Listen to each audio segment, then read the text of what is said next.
Five, four, three, two, and live.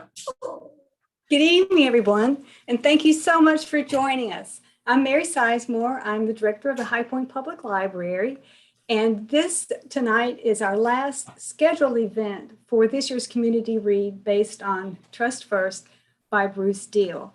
The community read this year has been a project in partnership with the Harmon Foundation, Resilience High Point, and of course the High Point Public Library. So this program tonight has not turned out exactly like we had planned.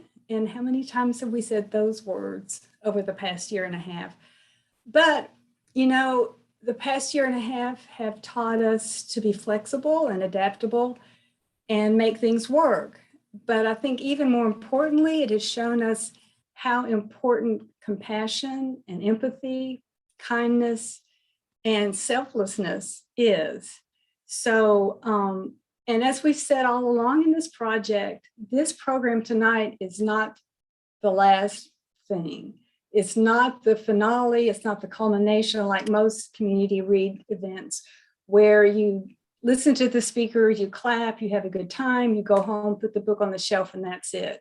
But rather, we have looked at this as just the beginning of what we hope will be the creation of a more kind and compassionate High Point. So having said that, again, I want to welcome everybody. Thank you so much for taking the time to join us. I'm going to turn this over to Patrick Harmon, who will elaborate a little on the point and then introduce our speaker. Patrick? Thank you, Mary. Appreciate that. I'm Patrick Harmon, Executive Director of the Harmon Foundation and Chair of Resilience High Point. So it's kind of the backstory of this community read is for the past few years, I've been really thinking that in our country, we have a severe empathy deficit. And it's bothered me a great deal because if you don't address this empathy deficit, I think we're going to have our country in a very dark place. And so this kind of issue has been on my mind for a while. And I was looking at Barnes & Noble a couple of Christmases ago for a Christmas present and ran across Bruce's book, Trust First. And after I read this book, I knew this is like the perfect book to do a community read, to start conversations we need to have in our community to make it a better place and be more in tune with each other and really care for our neighbor. And so I'm really excited to have Bruce here tonight. But another thing that happened along the way because of the delays with the community read and COVID was Resilience High Point, where they got started, which is an organization that seeks to encourage collaborations and innovations across different sectors in High Point to create a thriving and compassionate community. And we've been developing a compassion charter that will be rolling out soon in the next few weeks. That's really going to encourage people to have some humility and try to gain some understanding of each other and issues that confront our community and try to develop solutions that are upstream thinking that are not Band-Aid approaches as we work to make High Point a much better place. So you'll be hearing more about the charter in the next few weeks and how you can get involved. So as Mary said, this is really a call to action tonight. After you hear Bruce speak, I'm quite sure you're going to feel motivated to act for the betterment of High Point. Because we want High Point to be a compassionate city where everyone thrives and where we support each other and nurture each other. My goal is to make everybody jealous of High Point and what our folks do in High Point for each other. And that's kind of my ultimate goal for a compassionate High Point. So we're thrilled to have Bruce here tonight to talk about Trust First and his experiences with Radical Trust. He's the CEO and founder of City Refuge, which he chronicles the development of in his book. It's kind of a one-stop shop for folks experiencing homelessness, drug addiction, and the like. It's in the city of Atlanta in a hard-hit neighborhood. So they worked with 20,000 people at least to get them on the right path. And so Bruce has been married for a long time to Rhonda, and they have 5 daughters, which I can relate to. I have 3. And Bruce is also a big believer in collaboration. So just like Resilience High Point, that's where you make the magic happen, is through collaboration. And so I'm excited to turn this over to Bruce to share some insight and some hope for our community. Bruce? Thank you, Patrick. Thank you, Mary. It's an honor to be with all of you tonight, and apologies for, we've been working on trying to get together for a year at least, and at least we're finally having a conversation, although we would prefer to be in a room together. But I'm honored to have the opportunity to speak and love the mentality, Patrick, that you're talking about with making High Point a place that others are jealous of. And I think all of us in our families and our work environments and our places that we live, we should strive to have such a level of passion and excellence and care for others that others do want to be like us and they do want to follow that. That's not a prideful thing. That should be a thing that is internal, that we want to be the best version of us. And if we're the best version of us, then everything that we touch becomes better as a result of that. And so I really appreciate your heart for your community, both of you, and what you're doing, and for all of those that are joining us tonight. So as you read in the book, I grew up in the mountains of Virginia primarily, and my dad was a pastor, as I referenced in the book. And so my dad came from a really difficult background. My grandfather was an abusive alcoholic, and my dad had to go to work when he was 8 years old. And there's a lot of that story. And so when he came out of that environment in the mountains of West Virginia, went to military for a season, came back, and then entered into ministry and became a pastor, he had a heart from day one for those that were less fortunate, those that were disenfranchised. Having lived a life of difficulty and challenge, he really had a heart for that. And so I grew up in an environment where that was modeled for me. And so when individuals ask me, like, who's your hero or who's your role model, I always reference back to my father, who set that example for me. And so I grew up with that sort of as an innate part of who I was, that you should care for others. Growing up, we always had someone living with us. We had someone that was in crisis environment, spending the night. We were buying clothes or food or school supplies for families.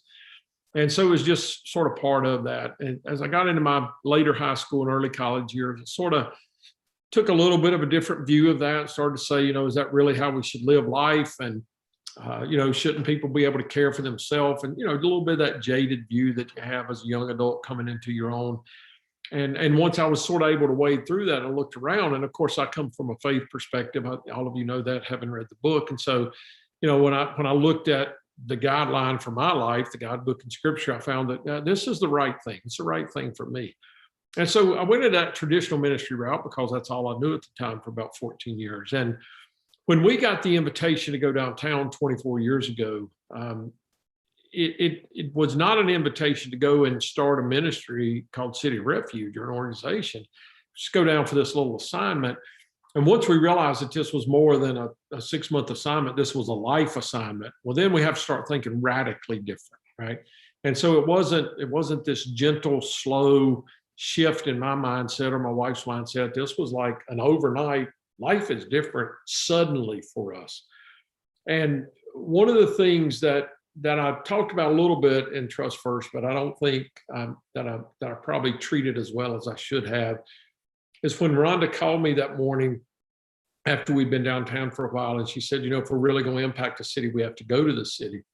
And one of the things she said in that conversation that sort of helped trigger the title of the book is she said, if we want those people who are in crisis, homeless, addicts, returning citizens from incarceration, those that have been sexually trafficked, domestic violence survivors, if we want them to trust us, we have to move into the neighborhood and live among them and show them that we trust them.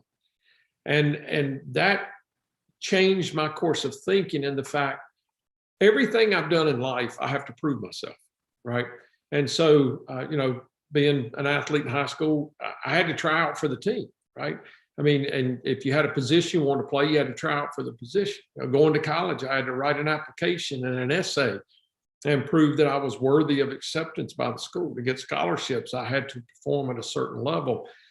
When I went into ministry to get a job, I had to interview and stand out among all the other interviewees, right? And so it feels like everywhere we go in life, we have to prove ourselves first just to get an opportunity.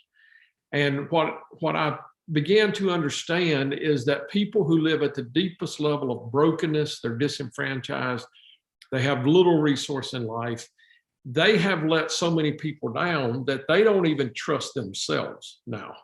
And they know they're not going to prove themselves to the people that they encounter as they try to get better. So if they go to this residential program, or if they go to this workforce program, they're going to have to prove that they can do something before they're accepted. And so I just, especially 18 years ago when we got the location where we are now, I just said to my team, we trust everybody when they walk in the gate as though they were the most trustworthy person in the world. And so that's how we treat them. We don't ask about, when people come to us, we don't ask about their background day one. We don't know we don't want to know where they came from. We don't want to know what their challenge in life is. We're not asking them what's your drug of choice. We're saying, what do you need, right? And then we're providing felt needs, day one, food, clothing, shelter, whatever that may be, in order to develop a relationship with those individuals that then will give us what I believe is the right to start talking about their life issues. One of the challenges I see in the NGO and nonprofit world is we often lead with what the person's issue is. And so when we lead with what the person's issue is, they're homeless, or they're a former inmate, or they're this or they're that. When we lead with that, we make that their identity. And they're trying to shed that identity. And so when we lead with what are your issues and where have you been and why did you do this? When we lead with those things, that becomes even more ingrained as their identity. And they believe that we see them as that rather than seeing them as what they can be. And so I just have trained my staff over and over, and I have to keep reiterating it because it's easy to default back to the normal way of thinking. I just said, we're not going to treat people as though they're going to fail. We're going to treat them as though they're going to succeed. And we know a certain percentage of them are going to fail, right? So we don't pretend that our recipe is going to be 100% effective. It's not. The ROI is never what you want it to be when you do this kind of work. So you know that there are going to be a number of people who choose not to accept your resources, or they accept your resources and abuse your resources, right? Or they steal from you, or they manipulate the process. We know that. Well, it's a cost we have counted and that we're willing to live with, because the success stories that come when you trust first, and when you start to call people by their name, when you start to talk about what their dreams are, what their visions for the future are, what they would love to see happen in the next 3, 5, 7 years, you can see their demeanor change sometimes immediately. A light comes on in their eyes. You know, our little mission statement at City of Refuge is we bring light, hope, and transformation. The majority of people who show up at our gate transported to our property, the light has gone out of their eyes. So they're dark. They can't see the way forward. They can't see a path forward. So our first job is to turn the light on. Let them see that there are resources. Let them see there is a path. Let them see that there are people who believe in them. Then when the light comes on, interesting that my discovery is that when the light comes on, often people that are really in difficult places, they see the light and or the resources and the pathway forward, but they don't believe it's for them. So they can see it and they go, well, that's for somebody else. I don't deserve that, or I'm not worthy of that, or I don't have the skills to accomplish that. So our second process at City of Refuge is to birth hope in them. What they can see, we want them to believe now can be theirs. It's not just for somebody else. And once we get them to that point, the transformation piece, that third piece, is actually not nearly as hard a work as we make it out to be. The transformation piece is actually much easier than we make it out to be if they have seen the process and the pathway and they have hope that it's for them. Then they'll engage fully. The people who fail in our program, or like that phrase, but the people who don't succeed and accomplish their goals never really believed it was for them most of the time. It was a stopgap kind of measure. And so if we can get them to the point of helping them to see everything that's available, and we are, as you mentioned, Patrick, we're big on collaboration, we're big on collective impact. So we have best-in-class medical, mental health, dental providers on our campus. We have best-in-class veterans organizations on our campus. We have best-in-class educational institutions on our campus. We don't try to do everything. We try to find those that are really good, have the same heart as we do, and then we connect them with one entry point and one case manager for that path forward. I consult with a lot of folks around the country, and one of our challenges in this space, and I know it's in every community, is too often we work in silos. And so we have one organization doing this really good work, but they're not connecting to the other 6 organizations that are doing really good work. And that individual doesn't have a pathway forward that connects all those together. And so we make sure that collective impact collaboration is there. And so coming to this point of trusting is not easy, but I think the cost of not trusting is greater than the cost of trusting. I think when we're always judgmental, or the natural default is judgmental, or when we look at people and we assume something about them or their life because of the way they project their personality or what they wear or where they happen to be seated and what they happen to have around them on an off ramp or in a corporate setting, we often just make these judgments and we haven't entered into their personal space to know their name and know where they're coming from, know anything about them. I find it very refreshing that 75% of the people, at least on our campus every day, don't know I'm the CEO. They don't know I'm the founder. They don't know I'm the pastor. That's my intention, right? So when people say, hey, what's your name? I just say, my name's Bruce, right? I don't want them to assume that I have this position of authority over them the first time they meet me. I don't want them to feel like, oh, I've got to measure up to something because he's the leader, he's the organizer, he's this. We talk about our 4 core values are passion, excellence, dignity, and integrity. That dignity piece is so critical to trust.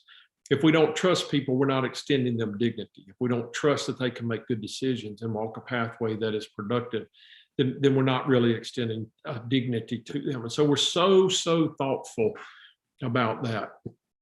I want to make sure that I don't overstate this in a way that feels like it is idealistic and it doesn't always work, right? And so you guys read the book, and so you know that we had people who did not accomplish what we wanted them to accomplish. If I wanted to write a book of all the failures, it would be 7 times bigger than the book of all the successes. And we just need to know that and that's what I tell people, that young guys coming out of college, young ladies coming out of college, come to our environment to intern with us, to be fellows with us. I tell them, you can't let your heart get broken here for the rest of your life, because I promise it's going to get broken, but that's temporary. You got to move past those moments of failure and see all the successes that are walking around here. See the ones that we bring back and stand up to tell their story. So I don't pretend that it works all the time. I don't pretend it's easy. It's very difficult. It is emotionally draining to trust first. It is at times heart-wrenching to trust first. It will bring tears to trust first. Because there will be those that in a week make you feel like your trust was unmerited, and some 10 years later who have proven that you made a good decision will all of a sudden you make a bad decision, and you'll wonder if it was worth that whole journey. You guys read the story of Jake, right? I mean, I invest 13 years into Jake's life and trusted him with everything, trusted him with my daughters, trusted him with keys to my vehicle, trusted him with everything. And him dying in the backseat of my truck was not the reward I expected for my trust, right? But again, he knew where he was safe and cared for, right? So I was able to balance that emotion. But I never got Jake to the place where he was free of his mental health demons. I never got Jake to the place where he didn't revert back to the crack pipe at some point. I just never got him as far down the road as I needed him to go to accomplish everything I thought he should accomplish. But for those, especially those in the faith arena, that's not my assignment anyway. My assignment is not success. My assignment is obedience, right? And so if I do what I'm called to do, what my life purpose is on a daily basis, I'm content. And that's hard. And that's something that my staff struggles with more than I do. And I have to counsel them through that. And self-care is huge for those that work in the kind of space we work in. On a side, my wife says that my greatest fault, which I guess means there's more than one, but my wife says that my greatest fault is that I think everybody should be like me. And I'm like, well, what's wrong with that, right? So I'm like, because I'm just a driver. I just get up and go and do and love it. I'm energized by the work. I'm energized by the challenge. I'm energized by the danger. I'm energized by all that. Some other folks who come and work with us alongside us, they have a real heart for people in crisis, but they can't separate that emotional carnage that shows up in our life periodically, right? When and this is not in the book because we have a lot of stories in the last 2 years since the book was published, but we walked a journey with Sarah, who had been trafficked for a number of years and had a full year in our program, incredibly successful, doing a phenomenal job. And it was just one of our best success stories. And one day her stepfather died unexpectedly. She cracked, she left campus and was dead from heroin overdose a week later. Now, how you deal with that? How you deal with an investment of a year of your life? And my house of chair at the Anti-Trafficking Survivor Program, I mean, we called them all into a room and had to share this news that Sarah was gone. It was one of the worst hours of my life. I mean, there was wailing and crying and emotion and screaming. And when we got all that over, you know, and I wasn't non-caring, I wasn't non-compassionate. When it got all that over, I said, all right, now we have to get up and go back to doing what we do because we do it well. We're called to do it, and we got to make sure we don't have another Sarah next week, right? So it's not focusing on the momentary failure. It's learning lessons from whatever that failure was and making sure that we're better equipped, better trained, better mentally prepared for the journey that's ahead of us. And so that's my sort of thoughts about Trust First with you guys. You know, we had to trust for the donation of a building. We had to trust for these things, for resources, finances. So if I'm willing to trust for all these material things that you can look at and touch, should I not also be willing to trust for the well-being of my brothers and sisters that walk the streets?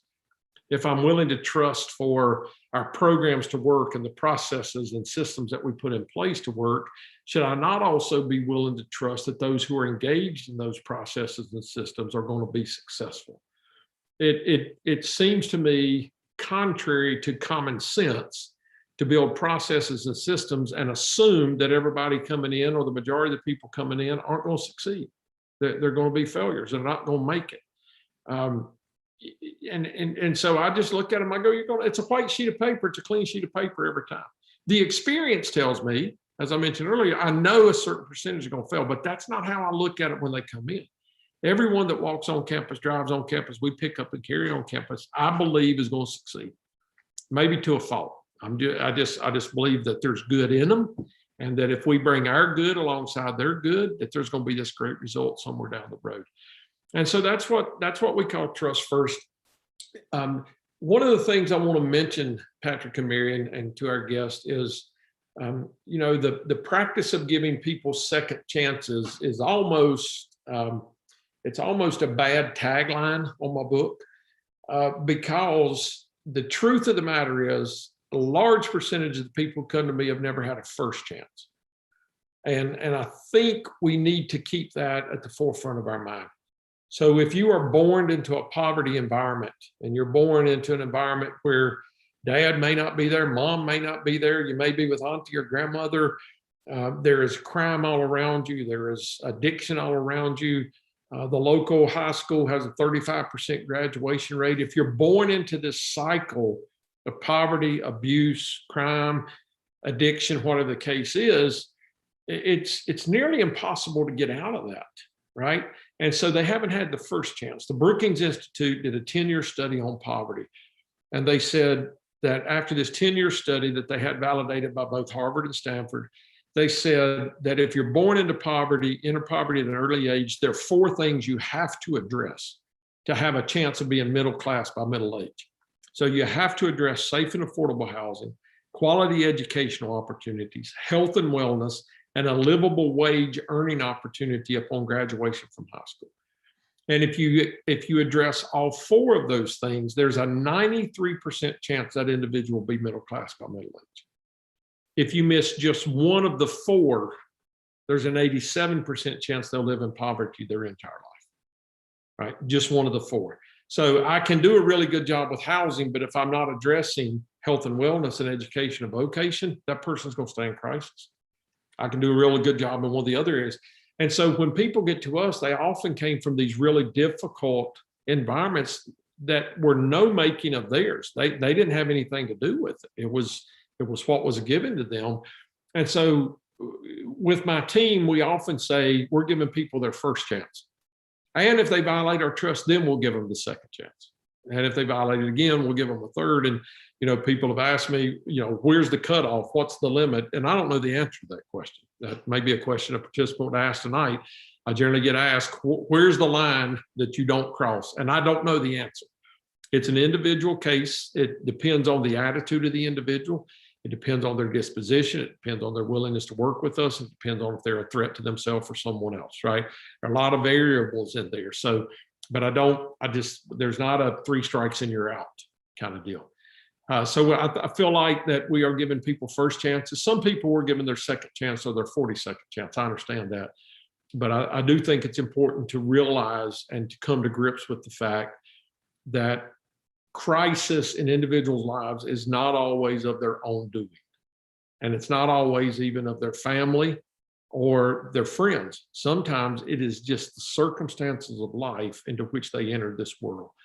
And when I came to that understanding, I started to soften a lot on the way that I approach people, even when they make the first misstep or the second misstep. It's like, okay, we're going to be okay here. You mentioned, Patrick, that Ron and I have 5 daughters. And our 5 daughters are now 31, 29, 27, 25, and 20. And so, and 3 of them are married. We have 8 grandchildren now. I call them my 7 grand studs and 1 little grand chick. And so I've got these 7 little boys and 1 little girl after all of my daughters. And at 61 years of age, I'm much more tolerant of my grandchildren knocking over the glass of milk at the table than I was of my daughters when I was 30 years of age. Right. And so in my journey at City of Refuge, I've become much more tolerant of those who can't quite get it right in the beginning, because I understand there's a process here. If I'll be patient with the process, then they will start to feel affirmed and valued and important, and they'll invest more, and they'll make sure that glass sits a little bit further back from the edge of the table. So just being a father and grandfather has helped me be a better leader of City of Refuge, better pastor of the church as we walk this journey. So those are my thoughts around trust first and second chances. And I'm glad to talk about any specific subject you guys want me to inside of that, or any story from the book that you would like for me to sort of follow up on, or glad to open up and answer questions that anybody might have. Thanks so much, Bruce. Yes, if anybody has any questions who are on the Zoom call, you can pop it in the Q&A chat, and then we have Brandon who's looking out at YouTube to see if there's any comments there. He's going to share those with me. But I'll start first, Bruce. I mean, you talk about the importance of self-care for your staff. So other than you're sort of counseling them, how do you sort of build that in to make sure they're doing that when there is a lot of heartbreak that goes along with the work? Yeah, well, we have 4 pillars that we teach every January to my whole staff, and they're faith, family, fitness, and finance. And those all include self-care. So, you know, I believe that faith's important in our life. The family, I'm a big advocate of all my staff to leave work and go home, be with your family. I'm not one of those guys that drives people 60, 70, 80 hours a week. Get your work done, go be with your family. Ron and I made a commitment early on that my girls would never be jealous of City of Refuge. They would never wonder where Dad was and why he wasn't there. We chose to make them a part of that, and for them to feel like that was the right thing to do. The fitness aspect's one of the biggest pieces of self-care. So we have a full workout center on campus at no cost to our staff. We have 3 licensed trainers on staff, 1 female, 2 males. Now we put them on programs, weight loss programs, fitness programs. We do 5Ks and 10Ks as a staff on a regular basis to do those kind of things. And then we have, through the generosity of our donors, we have a number of mountain houses, lake houses, you know, trips, vacations, those kind of things that we sort of filter through the staff to keep them fresh and where they need to be. And then the financial piece, Bill, my CFO, is a certified financial counselor. And so he helps. And, you know, if we can get our staff free of debt and out of crisis from a financial perspective, then their minds are clear when they come to work. And so we try to just take care of them first with those 4 pillars, and then we think they're better able to pass those 4 pillars along to those that they're serving and walking beside. What about yourself? Well, yeah. I mean, I know you probably do those things. But, I do. Well, I do. I work out, so I lift 3 days a week in the workout center. I run pretty regular. I still play active, and I still am active in basketball a couple times a week. And I joke now, I play senior softball, which was a blow to my ego, to have to join a league that was senior, but it's for 50 and over. And so I play ball a couple nights a week. So I stay real active. And then Rhonda and I'm just really conscious. All of our girls are grown now, and our youngest senior in college. So I'm real conscious about time with her. That's one of my best self-care relationships and environments. Is she's just such a good supporter of what we do. And so, taking time away, trips and weekends and those kind of things with her are critical for me. My self-care is actually working harder, not necessarily at work, but working harder in fitness training or sports or those kind of things. So I'm not a good rester. I don't vacation well. Okay. All right, so we have a couple of questions from Matt. I'll do the easy one first. He says, I connected with the fact that you are from Southwest Virginia, mountain area. He wants to know what town you're from. Well, my dad was a pastor. We moved a lot, but my mother's family is all from a town called Pulaski, Virginia, which is near Blacksburg, near Virginia Tech. My last 2 years of high school, we lived in Charlottesville, and so I graduated in Charlottesville, but primarily up in the mountains around Blacksburg, Roanoke, that corner of Virginia. Okay. Apparently he's from that area. Okay, the tougher, I guess more serious question. He says 24 years, that's a long time. Clearly, as you point out in the book, you couldn't know in year 1 where you would be in year 10, let alone 24. So looking back, what would you say was the tipping point or key aspect that allowed you to reach the level of success you achieved? So what was kind of maybe perhaps a pivot point where things changed? The first 6 years, as you guys are in the book, we lived in that church, and it was a difficult living environment. It was rewarding in a lot of ways, but it was challenging. 34 break-ins in 6 years, and literally people opening the door and walking in the part of the church we're living in. And it was constant. It was a constant drain on me, on Rhonda, on our family. And we look back very fondly, and we didn't think at the time, this is so overwhelming. We look back very fondly, but Rhonda and I now go, you know what, when we moved, and we didn't really want to move to a suburban house. We wanted but the warehouse we were given wouldn't allow single family dwelling. So we had to buy a house and live in it. And we didn't realize how tired we were until we moved there. We didn't realize how exhausting the work was in those first 6 years. I think that was probably a really tipping point for us. Once we were out of the 24-hour a day sort of vice, and we were able to be there when we needed to be there, but we were also able to extract ourselves from that environment when we needed to. I think that gave me fresh wind and fresh energy. I think if we had stayed in that environment 10, 12, 14 years, I'd probably have finished my assignment there in my mind and moved on. We now have a house back on campus, but that's of our choosing now. So we built a house, took part of the warehouse and converted it to our living space 5 years ago. We still have our house off campus. So I sort of jokingly say that the house in the hood is our weekend and summer home. And so that's we're there when we need to be and want to be. We're not there because we have to be. Mm-hmm. And I think that was one of the probably more significant tipping points for us along the way. Yeah.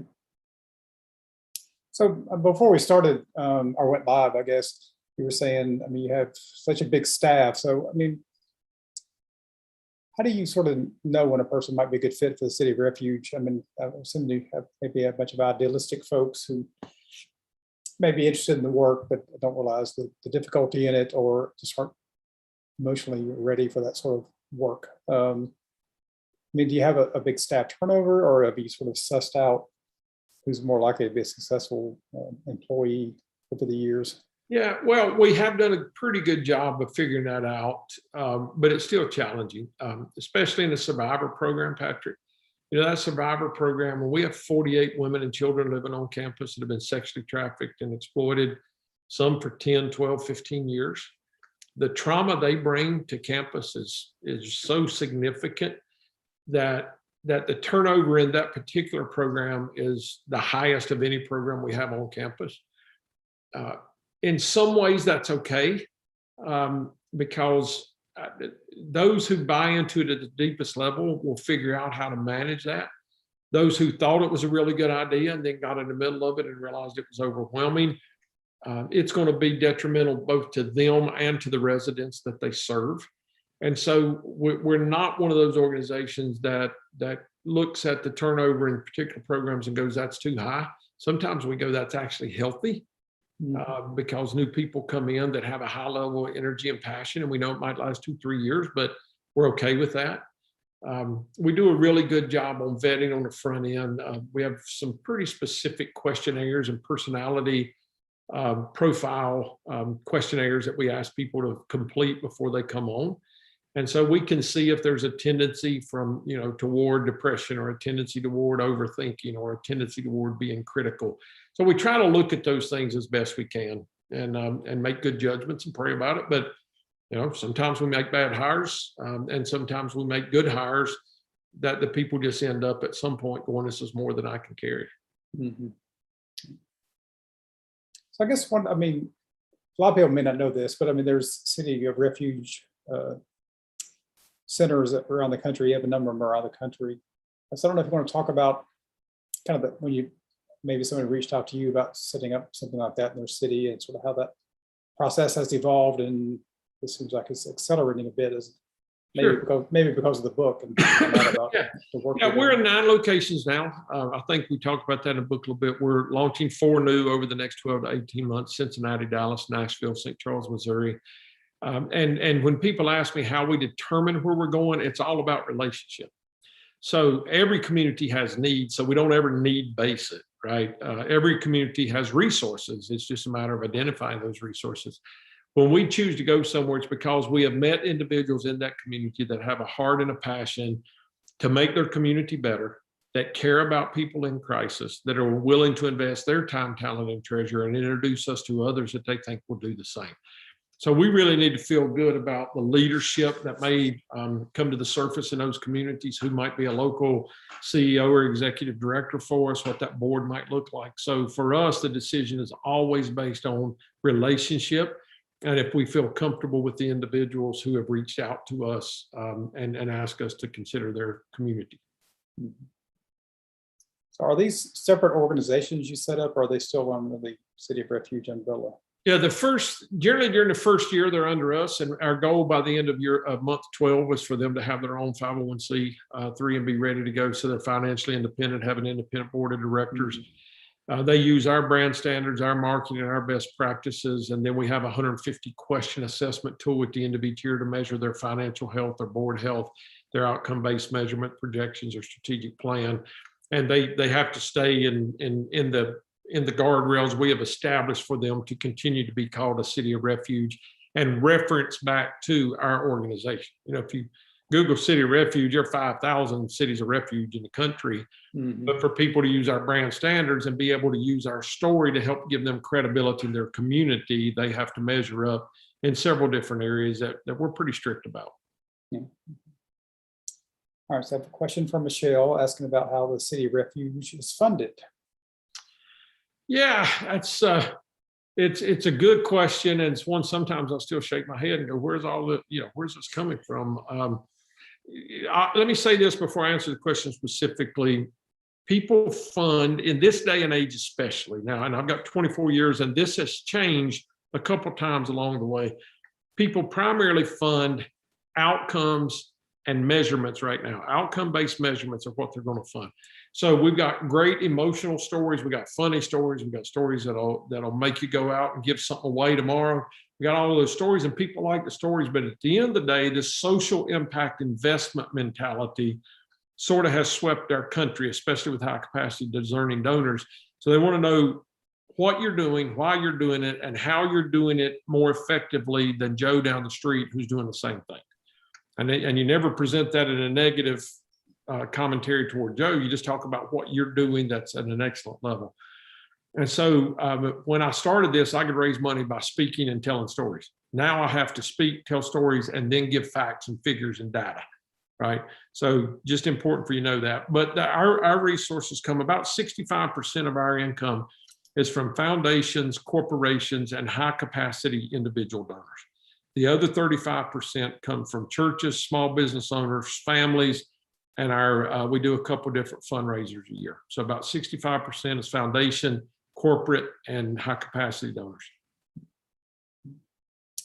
What is your operating budget a year for the? It's right at 10 million. That's a lot of fundraising you do.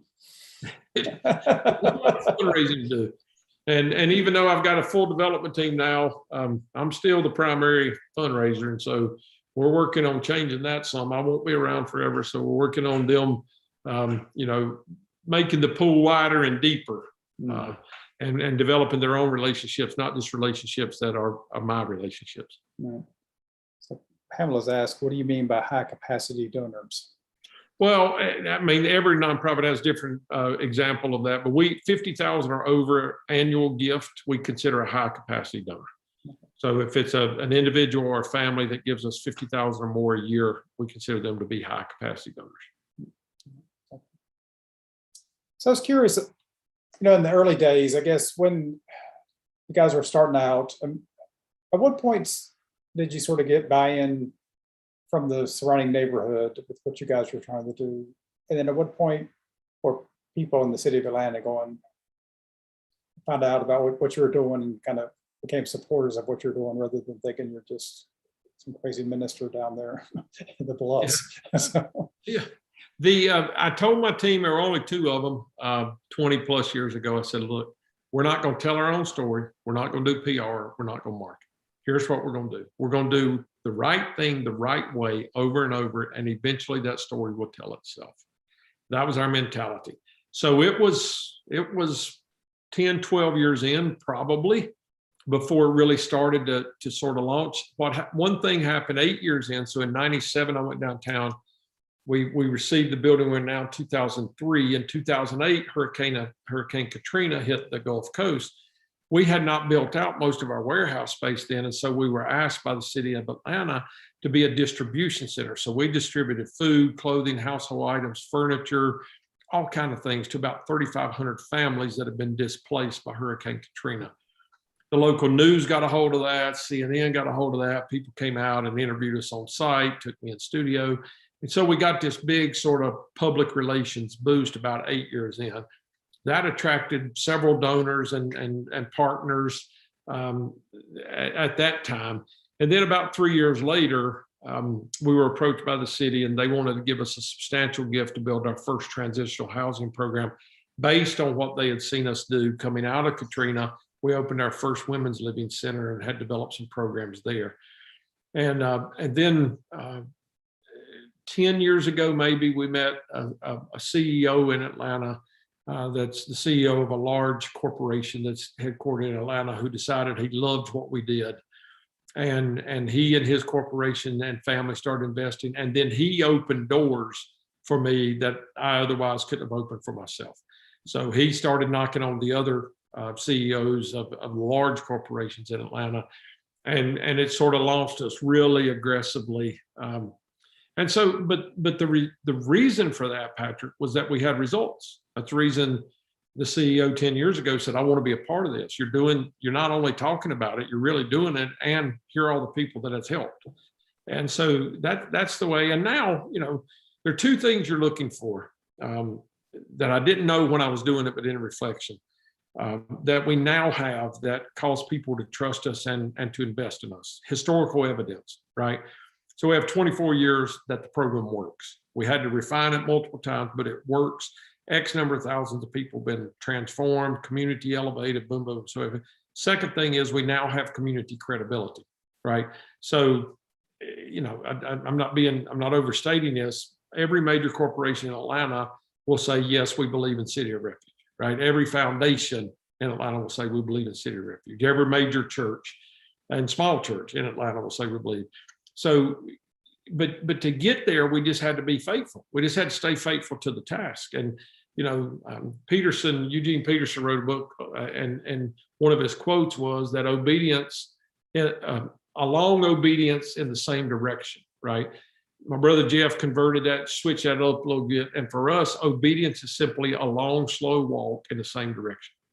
So obedience to what we're called to do at City of Refuge, bring light, hope, and transformation, is a long, slow walk in the same direction. And along the way, people join you on the journey. If your intention is to attract people to join you on the journey, you won't give as much attention to the people in crisis. All of our energy and effort for years went to the people in crisis. Then the others wanted to join that journey. And you come to a point where you decide, okay, now we have to hire a development team, and we have to hire marketing, and we have to have PR. But we did that as a result of all the good work that had been done, not by trying to convince people we were going to do good work. Right? Just a different approach. So we got three questions that have popped up. So from Carl, he asked, how have you been able to get other faith communities involved with the City of Refuge? Other faith communities? Yes. Yeah, so that's one of the big things that's important to us. And so City of Refuge, with our 501c3, we're not a faith-based organization with the IRS. We're just a benevolent care organization. Everybody who meets us figures out pretty quickly that we're a faith organization in the way we do things. We don't require participation in any of our spiritual religious programs on campus. That's always an option. So we're not one of those organizations that requires that. And because we're open about that, other churches, other faiths want to come and join us. So we're not closed down to, no, because you practice this, that's not exactly what we practice. You can't be here to volunteer or participate. We're open. I mean, our campus will have, and our residents, I mean, we have every faith you can think of, and those who have no faith at all, and those who don't believe there's a certain thing, even a thing as faith. And so that's one of the ways. Another one of the ways that we've attracted the faith community is by providing services that they're not necessarily equipped to provide.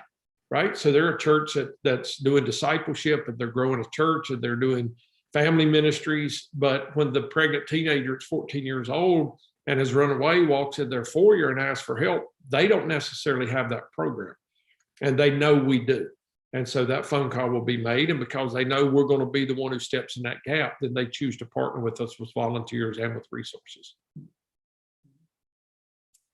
So we have a philosophical question from Rachel. This is my Miracle Vista, so thank you, Rachel. She asked, or says, our society tends to think of trust as a finite and delicate resource and something that should not be given freely. How can we shift this paradigm and encourage others to extend their trust to us? Man, what a good question. And I wish there were a really simple answer, but here is my answer. Start trusting, right? The only way we shift the philosophy of our family, our community, our city, our country, is by practicing those things that we know are important. So we start practicing trust, we start practicing compassion, we start practicing empathy. And there are times that it's a forced decision, right? It may not come naturally. Trusting somebody is not the natural instinct. Our natural instinct is to be protective of ourselves, protective of our resources, protective of our family. That's a natural human instinct. Sometimes we have to fight instinct, Rachel. We have to say, okay, this individual right here does not on the surface look like I should trust them. What if I just give it a shot? Just see what happens. And doing that over and over is the way we start to change the culture and the atmosphere around us. I don't think, I speak about it, but that's not going to change people's minds. Right? There are books written like mine about it, and that will change some people's minds, or at least launch them on a journey. But the biggest way we start to make those shifts is by simply engaging in the process, and others will observe that. And if you find great joy in it, they're going to want to be a part of that along the way. So I have another question, question from Michelle, who asked, how are other organizations in the city of Atlanta integrated with the City of Refuge, or to what extent are they? You mentioned about collaboration before, but we partner with, I don't know the exact number, 24 probably other nonprofits in Atlanta. So we're 100% full, 100% time in our residential program. So we had 7,327 requests for housing in our women's program last year. We could say yes 494 times. right? So we always have this huge list. So every time we don't have an opening, we're calling my sister's house, we're calling Angela's house, we're calling Atlanta Mission, we're calling Solomon's house, we're calling these other places in the city. They're doing the same with us. We believe that we are better together. And you know, it's a cool phrase a lot of us use, but we really believe that. And so we share. I have a summit every year where we bring in folks from all around the country that do nonprofit work, and we share fundraising resources. Here's what you should think about. We share storytelling principles that we've learned. I got an incredible team in my storytelling marketing. We share donor databases. You know, look, Joe Brown's going to give away X amount of dollars this year, but he's only going to give me this much. Why wouldn't I introduce Joe Brown to 17 other organizations that do really good work so he makes a good investment? And so our attitude has been, and my board and I have had some conversation about this in the last 2 or 3 years, because all of these places we're launching around the country, there's no fee for that. There's no franchise fee. There's no consulting fee. We still pay for my travel when I get there, my hotel. We don't ask people that do this kind of work to compensate us for the work, because I remember the day when I couldn't have paid $100 for a consultant to give me 30 minutes of advice, right? So we choose to give those things away. And so that's, because of that, we have a really, really healthy relationship with a huge number of service providers in Atlanta.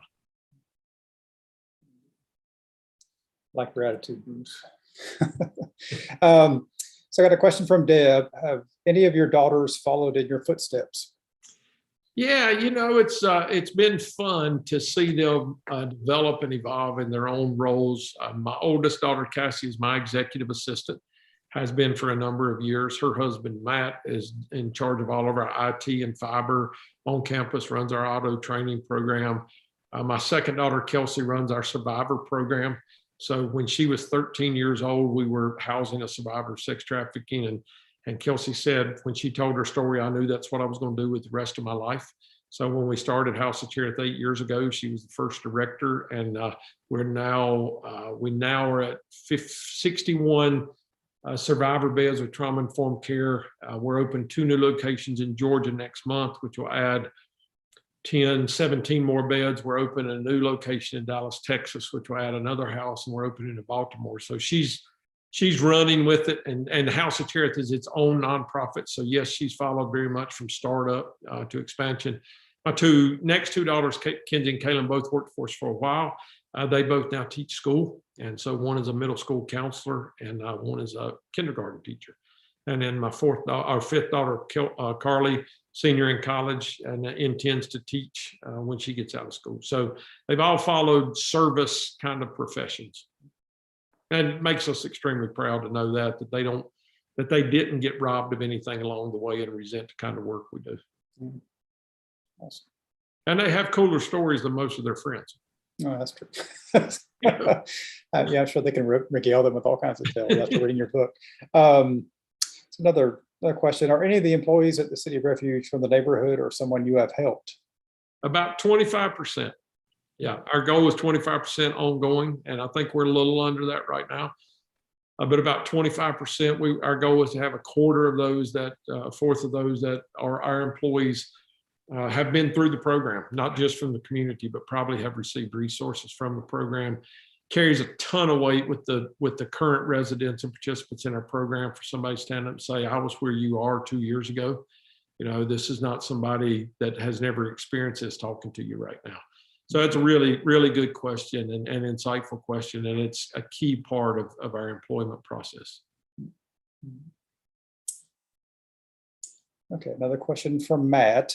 He says, you talk about light, hope, and trust. He asks if you could talk about how your faith specifically is a part of the work you do and how you sustain yourself. Yeah. What's the question now? Say it again. I'm sorry. He says to talk about how your faith specifically is a part of the work you do and how you sustain yourself.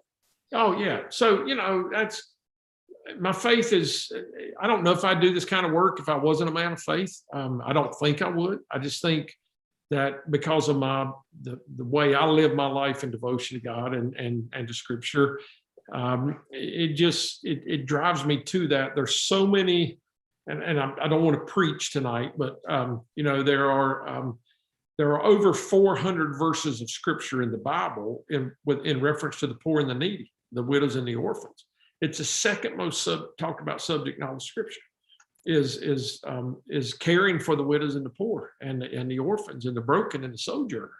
So, if I'm truly going to live up to my profession of faith, then my expression of faith is that I care for those in crisis.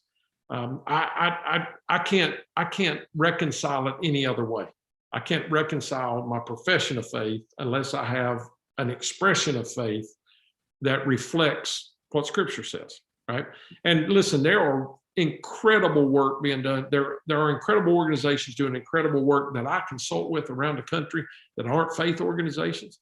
So I certainly don't say you have to follow what I follow, do what I do to do good work. I'm just saying this is my story. And my story is that that my faith is the foundation of everything I do. And for those who are willing for me to share that with them, I always do. It's never forced. There's never a requirement for that. But when we get to a point in our relationship where they say, hey, can you tell me why you do this? That's an open door for me to share where I'm coming from. Then they choose to accept that or reject that. Thanks. So got just a couple of minutes left. I mean, you kind of hinted at kind of sort of creating plans now, not that you're going to retire anytime soon, but just thinking down the road about succession and all that sort of stuff. I mean, has there been any specific planning regarding that? I mean, you kind of hinted at it a while ago, but. Yep. Well, my board, we started a 10-year succession plan 6 years ago. So I'll be 65 in 4 more years. And so we thought that we should identify somebody.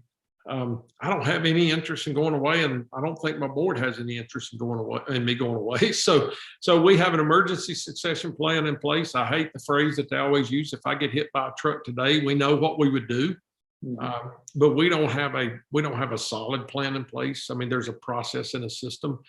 The strategy we're talking about right now with the expansion around the country is probably in 3 years, I'll step back considerably from the daily operations in Atlanta and spend 50% of my time around the country coaching, mentoring, and helping organizations to go to scale that are connected to us. And so that would probably be a 3 or 4 year transition for somebody to sort of assume the CEO role. My wife Rhonda says she doesn't want me to retire because I'll drive her crazy if I was home all the time. So anyway, and my life succession plan, Patrick, is that I want to stay healthy and live to 85 or 90 and play golf one morning and then get hit by the truck. So just no pain and suffering, just be gone. Okay, that's a noble goal you have there, Bruce. Yeah, so, okay. Yeah, so I just give you some space here, some final thoughts as we're sort of wrapping up the hour. Things you might want to share that you haven't shared, or you might want to emphasize as a parting words for us on the call and those watching later on YouTube. So I want to go back to Mary's point at the very beginning of the broadcast. If we've had an hour conversation and maybe we've been inspired a little bit or laughed a little bit or been moved a little bit, that's fine. But what's the next step, right? So when they approached me about writing the book, I was hesitant because it takes a lot of time and energy. And I said, I'm not sure. And they said, well, what do you want the book to do? And I said 2 things. I want the book to inspire those in trouble, if they happen to get a hold of it, to inspire and let them start to believe that there's a way out.